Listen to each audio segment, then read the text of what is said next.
સનત કુમારો બદ્રી વિશાલ બદ્રીનારાયણ ધામમાં ગયેલા અને ધીમે ધીમે નીચે ઉતરી રહ્યા હતા. હરિશરણમ ગાતા ગાતા ત્યાં નારદજી મળ્યા. નારદજી એકદમ હાફળા ફાફળા ઉતાવળમાં જતા હતા. સનત કુમારોએ પૂછ્યું, નારદજી કથમ બ્રહ્મન દીનમુખ કુતશ્ચિંતા તુરો ભવાન ત્વરિતમ ગમ્યતે કુત્ર. મહારાજ, તમે આટલા દિનમુખી કેમ છો? તમે દુઃખી કેમ છો?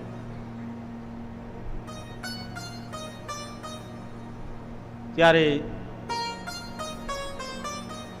નારદજી કહે છે, આજે હું પૃથ્વીલોક ઉપર ગયો ને, પૃથ્વીલોકના અનેક પ્રકારના મનુષ્યોને મેં દુઃખી જોયા.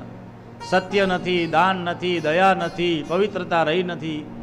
ઉદરમ પીણો જીવાહા વરાકા કુટભાષિણ. લોકો ખાલી પેટ ભરવું અને બાળકો પેદા કરવા એમ જ હોશિયાર છે. પંડિતો પણ સંધ્યાવિહીન થઈ ગયા, સંધ્યા સેવા કરતા નથી. તીર્થોમાં પવિત્રતા રહી નથી. વિશેષ વર્ણન અહીં બતાવ્યું છે. કલિયુગના જે દેવાયત પંડિતની વાણી છે ને એ બધી અહીં વર્ણન બતાવી દઉં. કલિયુગના ધર્મો બતાવે. પછી નારદજી કહે છે, હું વૃંદાવનમાં ગયો, ભક્તિ મહારાણીનો ભેટો થયો. ભક્તિ મહારાણી વૃદ્ધા રૂપે, અરે સુંદર સ્વરૂપે બેઠા હતા, પણ એમના બંને દીકરાઓ વૃદ્ધ રૂપે હતા. મને એમણે કહ્યું, નારદજી તમે અમારું દુઃખ દૂર કરો. ભક્તિ અને એમના બંને દીકરા જ્ઞાન અને વૈરાગ્ય ઘરડા હતા. નારદજીએ સનત કુમારોને કહ્યું કે આ બંનેનું એ બંને ઘરડા થયા છે અને બેહોશ થયા છે. હે સનત કુમારો, તમે કોઈ એવું સત્કાર્ય બતાવો. સનત કુમારોએ શ્રીમદ ભાગવતની કથા બતાવી અને નારદ મુનિએ ભક્તિ મહારાણીને વચન આપ્યું, તમારા બંને દીકરા જાગૃત થાય એના માટે હું કંઈક પ્રયત્ન કરીશ.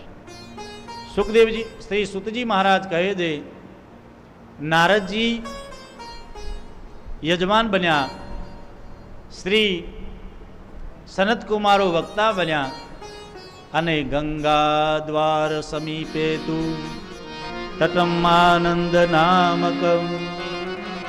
આપણે જે ગંગા નદીના કિનારા ઉપર બેઠા છીએ ને ત્યાં જ ભાગવત સપ્તાહનું આયોજન થયું અને 7 દિવસ સુધી કીર્તન ચાલ્યું. આપણે પણ 7 દિવસ ભગવાનની કથાનો લાભ લઈશું. પણ આજે ભક્તિ મહારાણી જ્યારે 7 દિવસની સપ્તાહ થઈને 7મા દિવસે ભક્તિ મહારાણીના બંને દીકરાઓ જ્ઞાન અને વૈરાગ્ય પ્રગટ થયા, બેહોશ થઈ ગયેલા જાગૃત થયા. આપણા પણ જ્ઞાન અને વૈરાગ્ય જાગૃત થાય, આપણા હૃદયમાં પણ ભક્તિની પ્રાપ્તિ થાય. એના માટે આપણે 7 દિવસ આ કથા સત્રનો આનંદ લઈશું. ભગવાનનું ભજન કીર્તન જેટલો સમય મળ્યો છે એટલો સમય આપણે ભગવાનનું ભજન કરીશું, ભગવાનની કથા સાંભળીશું.